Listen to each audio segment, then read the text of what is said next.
김숙자는 여행을 좋아하지 않았다. 아니, 더 정확히 말하면 가족 여행을 싫어했다. 특히 며느리와 함께하는 여행은 상상만으로도 지치는 일이었다. 그날 아침, 김숙자는 인천공항에 도착하면서 속으로 몇 번이고 한숨을 내쉬었다. 아들 현우는 양손에 캐리어를 들고 밝은 표정을 지었고 며느리 은서는 여전히 조용하고 무표정한 얼굴로 뒤따랐다. 결혼한 지 5년이 되었지만 은서와의 관계는 늘 어색했다. 그녀는 눈을 마주치지 않았고 말을 걸어도 예의 바르게 짧게 대답할 뿐이었다. 어머니, 제주도는 오랜만이시죠? 현우가 활기차게 말을 건넸다. 그러게, 예전에는 너랑 아버지랑 같이 갔었지. 김숙자는 짧게 대답하며 며느리를 슬쩍 쳐다봤다. 은서는 여전히 침묵 속에 있었다. 세 사람은 제주공항에 도착해 렌터카를 타고 숙소로 향했다. 숙소는 중문에 위치한 고급 호텔로 바다가 한눈에 내려다 보이는 곳이었다. 로비에 들어서자 은서는 프런트로 다가가 체크인을 시작했고 현우는 렌터카를 주차하러 다시 나갔다. 그때였다. 호텔 매니저로 보이는 한 남자가 조심스럽게 다가왔다. 실례합니다. 혹시 김숙자 님 되시나요? 네, 그런데요? 남자는 작은 목소리로 말했다. 사실, 큰 문제는 아니지만 고객님 따님께서 배정받은 방에 이전 투숙객의 짐이 아직 정리되지 않았습니다. 잠시만 방을 바꿔주실 수 있을까요? 더 좋은 전망의 방으로 안내해 드리겠습니다. 따님? 아, 며느리 말인가요? 김숙자는 이상함을 느꼈다. 매니저는 며느리를 힐끗 쳐다보며 말을 더 이었다. 네, 잠깐만 바꿔주시면 정말 죄송합니다. 곧바로 정리하겠습니다. 그럼 그렇게 하세요. 김숙자는 마지못해 고개를 끄덕였다. 괜히 소란을 피우기도 싫었고 어차피 하루나 이틀 머무는 것이니 큰 상관은 없다고 생각했다. 방 열쇠를 받아들고 객실로 올라갔다. 짐을 풀고 침대에 앉았지만 마음은 편하지 않았다. 그 매니저의 시선과 말투, 그리고 묘하게 떨리는 눈빛이 계속 마음에 걸렸다. 그날 저녁, 세 사람은 호텔 레스토랑에서 간단히 저녁을 먹었다. 현우는 계속 분위기를 띄우려 했지만 은서와 김숙자는 마주보지 않았다. 식사가 끝난 뒤 각자의 방으로 돌아갔다. 밤 11시쯤 김숙자는 욕실에서 나와 침대에 누웠다. 창문 밖으로 바닷바람 소리가 들리고 멀리 파도 소리가 아늑하게 느껴졌다. 하지만 이상하게도 잠은 오지 않았다. 혹시 방을 바꾼 것이 마음에 걸려서일까? 그때 갑자기 문이 요란하게 흔들렸다. 은서야, 열어. 나 알아. 너 여기 있는 거 다 알아. 낯선 남자의 목소리가 복도를 울렸다. 김숙자는 깜짝 놀라 침대에서 일어났다. 문을 계속 두드리는 소리에 몸이 얼어붙었다. 열어. 이게 다 너 때문이야. 내가 어떻게 됐는지 알아? 문을 발로 차는 소리까지 들렸다. 김숙자는 떨리는 손으로 호텔 전화기를 들고 프런트에 전화를 걸었다. 도와주세요. 이상한 사람이 제 방 앞에서 난동을 부려요.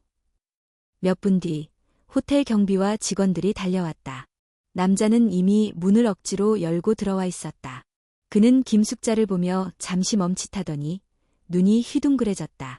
뭐야, 너 아니잖아. 장난해. 은서 어딨어? 너가 대신 나왔냐? 그는 미친 사람처럼 고함치며 다가왔고 김숙자는 뒷걸음질 쳤다. 그 순간 직원들이 그를 붙잡고 제압했다. 남자는 계속 은서의 이름을 외쳤다. 은서야, 나 이렇게 만든 게 누군데 감히 날 버려? 경찰이 도착하고 나서야 상황은 정리되었다. 그 남자는 술에 취해 있었고 호텔 측은 강력한 법적 조치를 취하겠다고 약속했다. 하지만 김숙자의 머릿속은 혼란 그 자체였다. 그는 은서를 찾으러 온 것이 분명했다. 그리고 그 방은 원래 은서가 배정받았던 방이었다. 다음 날 아침, 김숙자는 며느리를 다시 봤다. 은서는 전날 밤의 사건을 전혀 모르는 듯 아무 일 없었다는 얼굴이었다. 그 모습에 김숙자는 묘한 두려움과 함께 점점 커지는 분노를 느꼈다. 은서 씨. 네, 어머님. 잠깐 이야기 좀 할 수 있을까요? 김숙자의 목소리는 단호하고 차가웠다. 지금부터 이 여자의 진짜 얼굴을 알아내야 했다. 아침 식사 시간이 되자 호텔 레스토랑은 여행객들로 북적였다. 김숙자는 접시 위에 음식을 얹으며 일부러 은서와 떨어져 앉으려 했다. 하지만 은서는 아무렇지 않은 얼굴로 다가와 그녀 옆자리에 앉았다. 어머님, 제가 가져다 드릴게요. 은서가 밝은 목소리로 말했지만 그 얼굴에는 어제의 공포나 당황스러움이 전혀 보이지 않았다. 김숙자는 차가운 시선으로 며느리의 손목을 보았다. 순간 그녀의 눈에 확실한 자국이 들어왔다. 얇은 손목 위로 선명하게 남은 멍자국, 마치 누군가 거칠게 붙잡은 듯한 흔적이었다. 은서 씨, 그 손목은 뭐예요? 순간 은서의 얼굴이 하얗게 질리더니 황급히 소매를 끌어내렸다. 그러나 이미 김숙자는 똑똑히 보았다. 식당 안 공기가 무겁게 가라앉았다. 김숙자는 더 이상 참을 수 없었다. 자리에서 일어나 은서를 데리고 객실로 향했다. 문이 닫히자마자 그녀는 단도직입적으로 물었다. 솔직히 말해요. 어젯밤 그 남자, 당신과 무슨 관계죠? 은서는 한동안 아무 대답도 하지 못했다. 입술만 떨며 눈물을 참으려 했지만 결국 참지 못하고 울음을 터뜨렸다. 어머님, 죄송해요. 정말 죄송해요. 은서의 어깨가 떨리며 눈물이 쏟아졌다. 김숙자는 굳은 표정으로 그녀를 바라봤다. 죄송하다 말고 사실을 말해요. 은서는 한참 동안 숨을 고르더니 마침내 떨리는 목소리로 입을 열었다. 그 사람은 제 전 남자친구예요.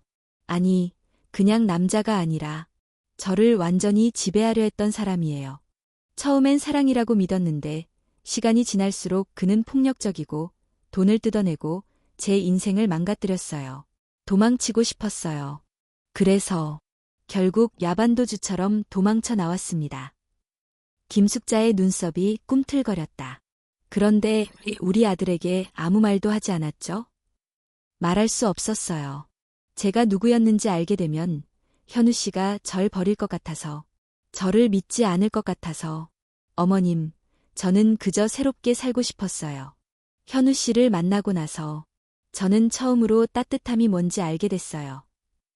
은서는 두 손으로 얼굴을 감싸며 오열했다.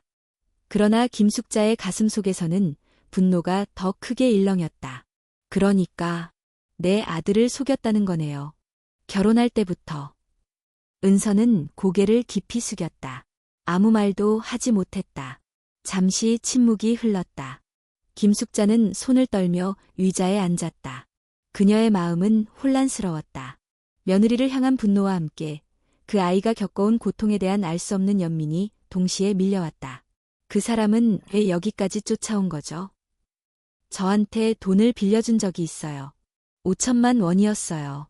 사실 그 돈도 제게 준 게 아니라 폭력을 빌미로 저에게 강제로 빚을 떠넘긴 거였어요.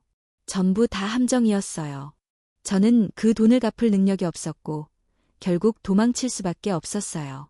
그런데 그가 다시 절 찾아낸 거예요. 호텔 직원까지 매수해서. 은서의 목소리는 점점 낮아졌다. 그녀는 다시 김숙자를 향해 무릎을 꿇었다. 어머님, 제발 현우 씨에게는 비밀로 해주세요.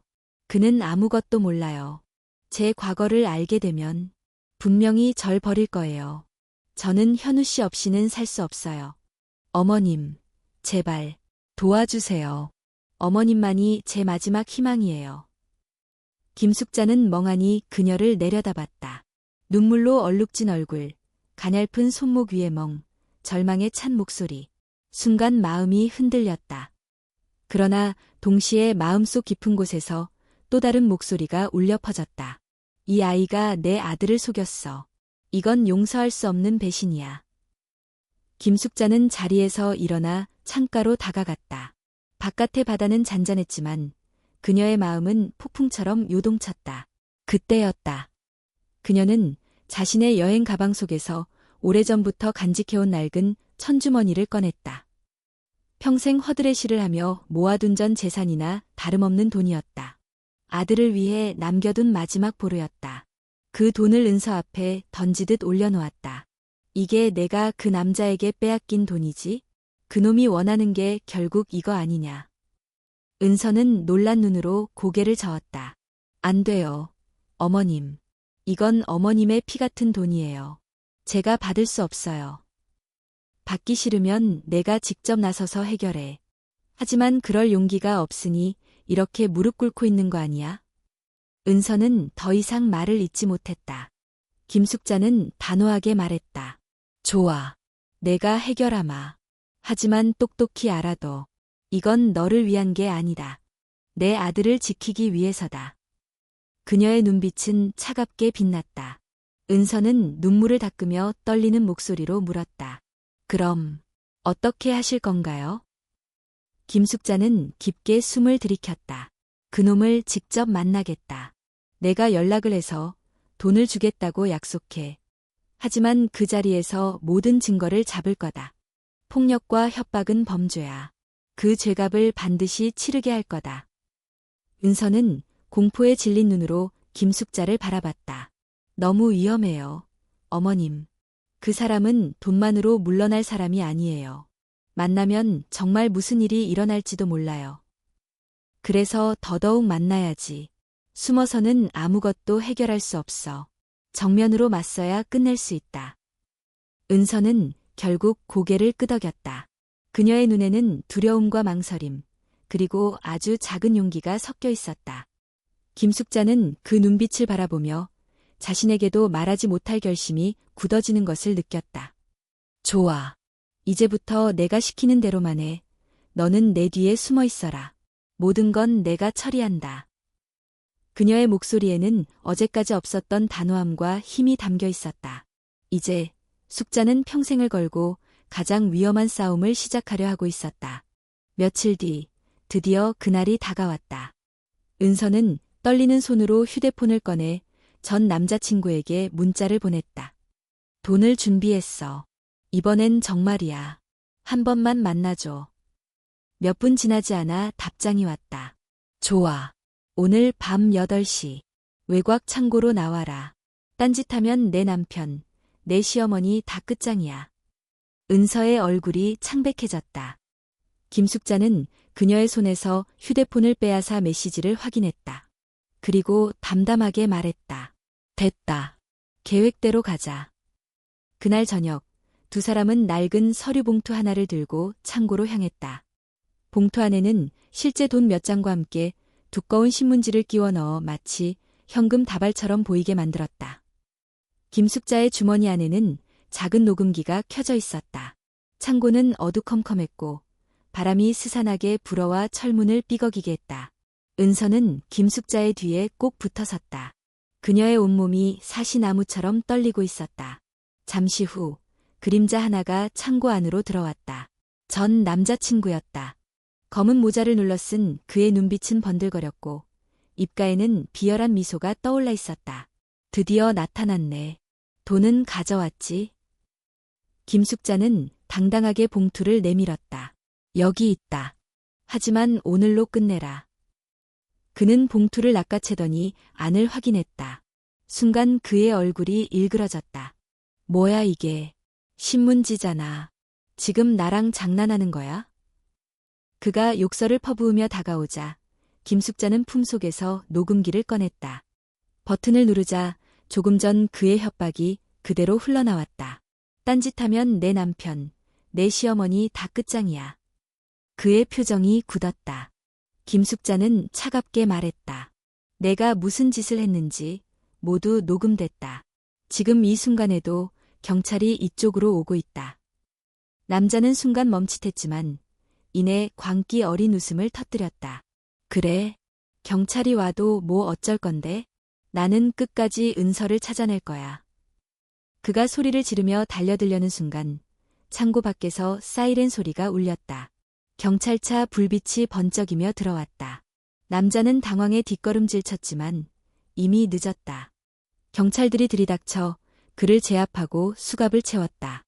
끌려가면서도 그는 악에 찬 목소리로 외쳤다. 은서야, 내가 날 배신했으니 나도 끝까지 널 망가뜨릴 거야. 창고 안은 다시 정적에 잠겼다. 김숙자는 다리에 힘이 풀려 그 자리에 주저앉았다.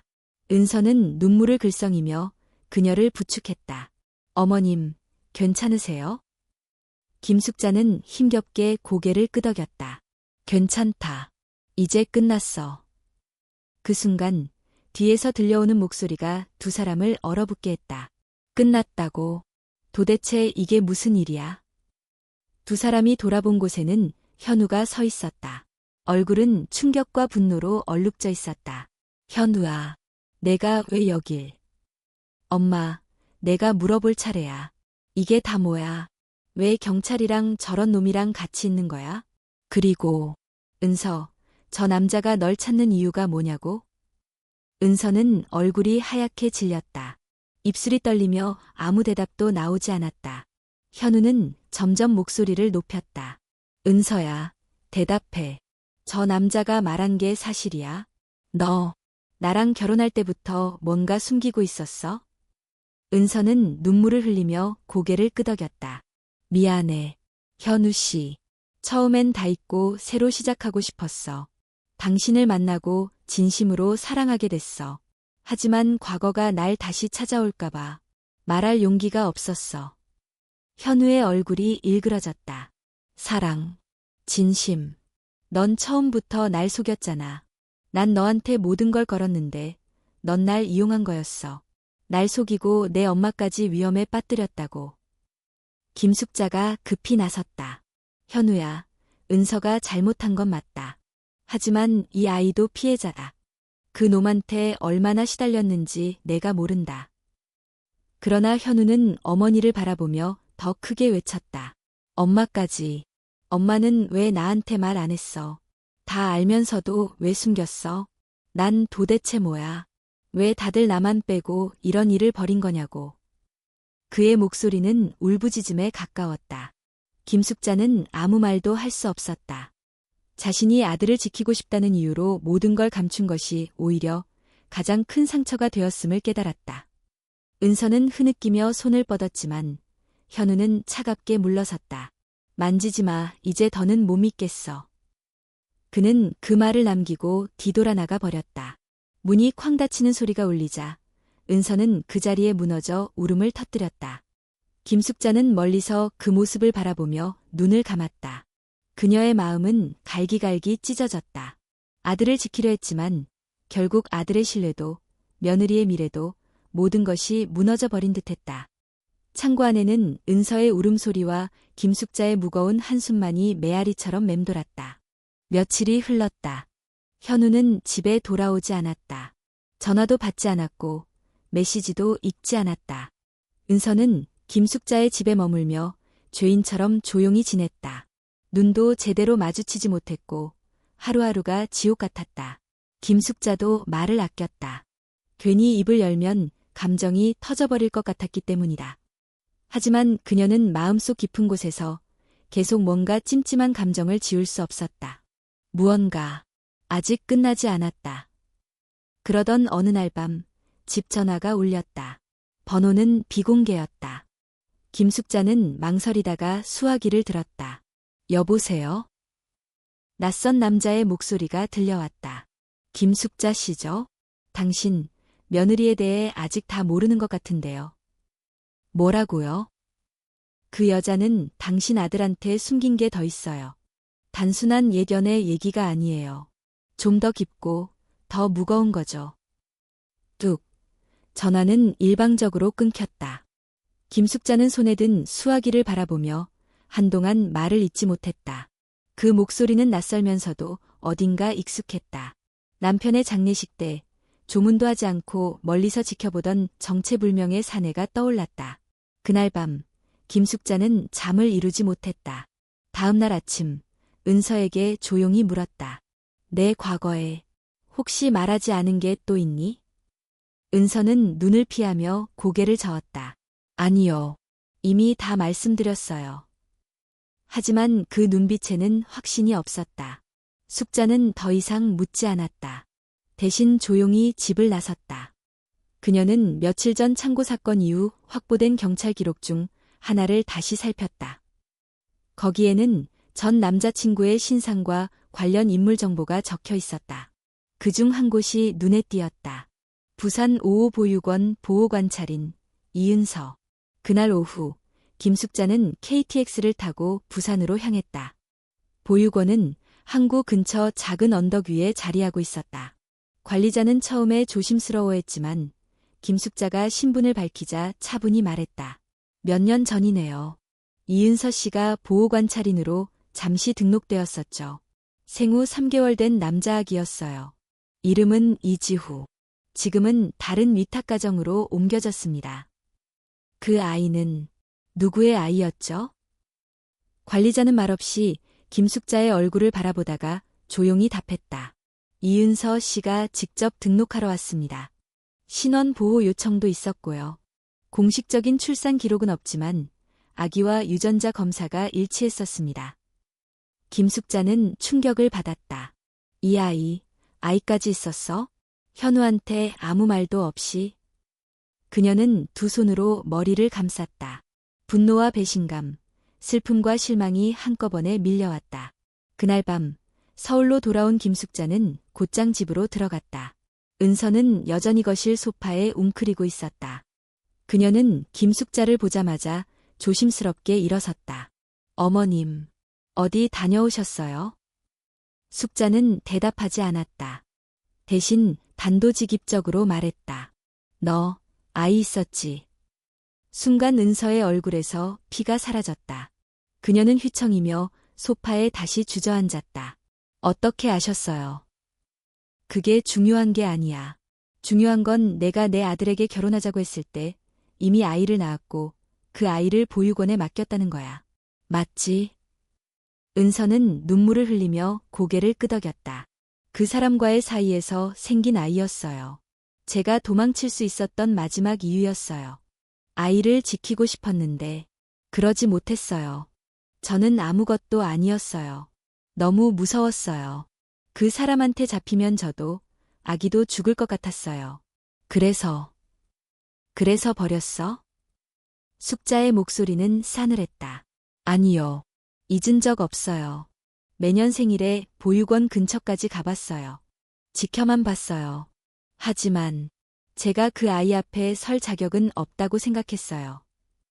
숙자는 벽을 바라보며 한참 침묵했다. 그러고는 천천히 고개를 저었다. 그럼 우리 현우 앞엔 설 자격이 있다고 생각했니? 은서는 대답하지 못했다. 그날 밤 현우가 집에 돌아왔다. 얼굴은 지쳐 있었고 눈은 붉게 충혈되어 있었다. 그는 두 사람을 바라보다가 무거운 목소리로 말했다. 부산에 다녀왔어. 은서는 화들짝 놀랐다. 지후를 봤어요? 응, 아주 건강하더라. 나랑은 아무 상관없는 아이지만 그래도 어딘가 익숙한 눈을 가지고 있었어. 그는 깊게 숨을 들이쉬며 말을 이었다. 난 널 믿고 싶었어. 은서야. 내가 말하지 못한 사정이 있다면 이해하려 했어. 하지만 이건 너무 깊어. 너무 오래됐고 너무 많이 속였어.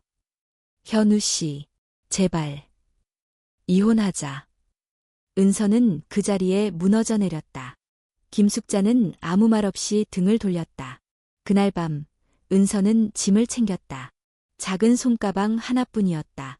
현우는 방 안에 있었고 나오지 않았다. 김숙자도 거실에 앉아 고개를 숙이고 있었다. 문을 열고 나가려던 순간 은서는 돌아서서 마지막으로 말했다. 그날 호텔에서 어머님 방을 바꾸게 했던 것도 사실은 제가 부탁한 거였어요. 그 남자가 절 찾을까 봐 무서웠어요.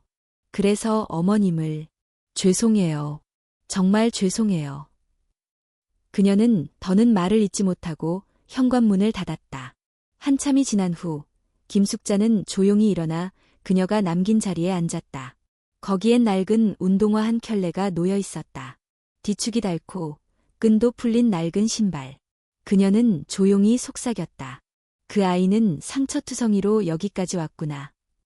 그리고 처음으로 며느리의 고통을 진심으로 느낄 수 있었다.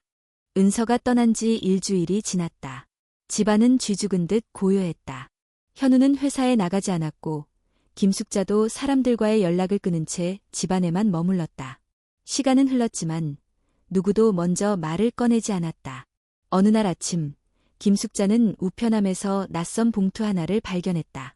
보내는 사람 이름은 없었지만 글씨체는 익숙했다. 김숙자 어머님께.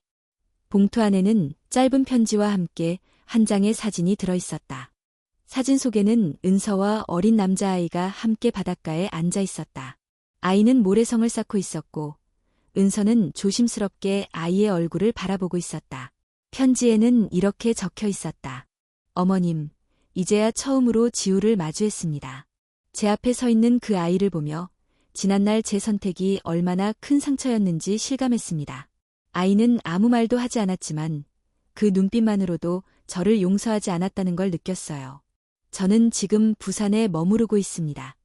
다시 서울로 돌아갈 수 있을지 모르겠지만 언젠가 어머님과 현우 씨 앞에 당당히 설 수 있는 날이 오길 바라고 있습니다. 은서 올림.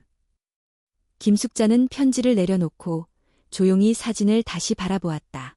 사진 속 은서의 얼굴은 여전히 아프고 슬펐지만 분명히 무엇인가를 회복하려는 의지가 담겨 있었다. 그날 밤, 김숙자는 조용히 현우의 방문을 두드렸다. 현우야, 잠깐 얘기 좀 할 수 있을까? 현우는 문을 열지 않았다. 하지만 문 너머에서 낮은 목소리가 들려왔다. 무슨 일이에요? 은서에게서 편지가 왔어. 잠시 정적이 흐른 후 문이 열렸다. 현우는 수척한 얼굴로 어머니를 바라보았다. 김숙자는 봉투를 건넸다. 그는 조용히 받아들고 소파에 앉아 사진과 편지를 읽었다. 부산이래. 지우랑 같이 있나 봐. 현우는 아무 말도 하지 않았다. 눈빛이 흔들렸다. 현우아. 사람은 누구나 실수해. 그리고 어떤 실수는 용서받기 어려워. 하지만 나는 이제 알겠어. 누군가를 용서하는 건 그 사람을 위한 게 아니라 결국은 나 자신을 위한 일이란 걸. 현우는 천천히 고개를 들었다. 어머니의 눈은 더 이상 분노로 가득하지 않았다. 오히려 슬픔과 연민, 그리고 이해가 담겨 있었다. 엄마는 은서를 용서하셨어요? 글쎄, 완전히 용서한 건 아닐지도 몰라. 하지만 이제는 그 아이를 미워하는데 힘을 쓰고 싶지 않아. 그건 나를 더 힘들게 만들 뿐이야. 현우는 깊은 숨을 내쉬었다. 나는 아직도 모르겠어요. 은서를 보면 너무 사랑해서 더 화가 나요. 믿고 싶었는데 계속 거짓말이었다는 게 아직도 머릿속이 복잡해요. 괜찮아. 쉽게 결정할 필요 없어. 다만 그 아이는 지금 내가 돌아봐 주길 기다리고 있을 거야. 며칠 뒤 현우는 짐을 꾸렸다. 행선지는 따로 말하지 않았지만 김숙자는 알 수 있었다. 현우는 KTX를 타고 부산으로 향했다. 그리고 바다 근처 사진 속 배경을 따라 조심스럽게 발걸음을 옮겼다. 그곳에서 그는 멀리 모래사장에서 놀고 있는 아이와 그 곁에서 조심스럽게 책을 읽고 있는 은서를 발견했다. 한동안 그는 그 모습을 멀리서 바라보다가 천천히 다가갔다. 은서는 현우를 보고 순간 얼어붙은 듯했다. 책을 내려놓고 천천히 일어섰다. 아이는 모래를 만지작거리며 두 사람의 시선에 고개를 들었다. 현우는 조용히 입을 열었다. 얘가 지후야? 은서는 조심스럽게 고개를 끄덕였다. 그래. 현우는 아이에게 다가가 무릎을 꿇었다. 아이는 낯선 남자를 보며 경계했지만 곧 조심스럽게 손에 들고 있던 조개 껍질 하나를 내밀었다. 고마워. 현우는 조개 껍질을 받아들고 미소를 지었다. 그리고 다시 은서를 바라보며 말했다. 난 아직도 헷갈려. 내가 날 사랑했던 게 진심이었는지 아니면 그냥 도피처였는지.